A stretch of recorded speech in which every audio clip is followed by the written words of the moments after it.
Hello बच्चों, let's see this question. This question says the effective length of a magnet is 31.4 centimeter. Its dipole strength is 0.5 ampere meter. The magnetic moment if it is bent in form a semicircle will be. तो आपका ये देखिए किस पे question है, magnetic moment पे। तो पहले तो की कॉन्सेप्ट की बात करें कि आपका की कॉन्सेप्ट क्या होगा। तो की कॉन्सेप्ट होगा आपका मैग्नेटिक मोमेंट। मैग्नेटिक मोमेंट तो आपके पास देखिए मैग्नेटिक मोमेंट दो तरीके से, अगर मान लीजिए बार मैग्नेट की बात करते हैं अपन, तो इसमें एक साउथ होता है एक नॉर्थ होता है आपके पास। तो यहाँ पर पोल स्ट्रेंथ गिवन होती है मान ली दोनों की एम एम है इस तरीके से। तो मैग्नेटिक मोमेंट बार मैग्नेट के लिए डिफाइंड होता है आपके पास, और अगर मान लीजिए करंट कैरिंग रिंग है तो उसके लिए भी आपके पास मैग्नेटिक मोमेंट डिफाइंड होता है। जैसे मान लीजिए कोई भी रिंग है, इसमें करंट आई फ्लो कर रहा है, इसका एरिया ए है, तो इसका जो मैग्नेटिक मोमेंट होता है इसको कैपिटल एम लिखे होता है आई इंटू ए। और यहाँ पर जो मैग्नेटिक मोमेंट होता है बार मैग्नेट के लिए पोल स्ट्रेंथ यानी कि m into separation between them, या जिनको अपन इफेक्टिव लेंथ कहते हैं, जैसे मानते डी है, तो ये मैग्नेटिक मोमेंट होता है आपके पास। तो पहली कंडीशन देखिए, आपको मैग्नेटिक दे रखी है, इफेक्टिव लेंथ दे रखी है और स्ट्रेंथ दे रखी है, तो इसका मैग्नेटिक मोमेंट कितना हो जाएगा आपके पास एम। तो एम इंटू डी तो 31.4।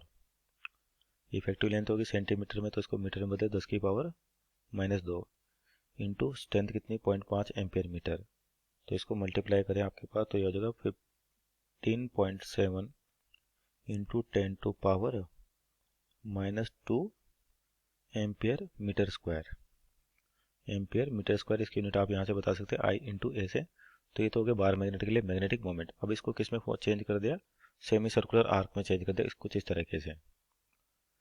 तो जैसे अब इसकी इफेक्टिव लेंथ क्या हो जाएगी आपके पास, जैसे ये साउथ हो गया और ये नॉर्थ हो गया, तो इनके बीच में अपने को इफेक्टिव लेंथ निकालनी है। तो कह देते सपोज कर इसकी रेडियस कितनी आर है आपके पास, तो आर यानी कि पाई आर, यानी कि इसकी बात करें सर्कमफ्रेंस की, पाई आर आपका किसके बराबर, डी के बराबर होगा। तो यहाँ से आर की वैल्यू हो जाएगी डी अपॉन पाई। तो अब इनके बीच में जो इफेक्टिव लेंथ होगी वो कितनी होगी, 2r हो जाएगी। तो मैग्नेटिक मोमेंट लिखे इसका एम डैश कर दें, तो पोल स्ट्रेंथ इंटू सेपरेशन कितना 2r है, तो 2r की जगह है डी बाई पाई। तो m इंटू डी क्या आपके पास, ये पोल स्ट्रेंथ जो पुराना मैग्नेटिक मोमेंट कैपिटल m है वो, उसकी वैल्यू है 15.7 इंटू 10⁻⁻² इंटू 2 अपॉन पाई। तो यहाँ सोल्व करें तो आपका जो मैग्नेटिक मोमेंट आ रहा है यहाँ पे पॉइंट आपके पास 1 एम्पियर मीटर स्क्वायर।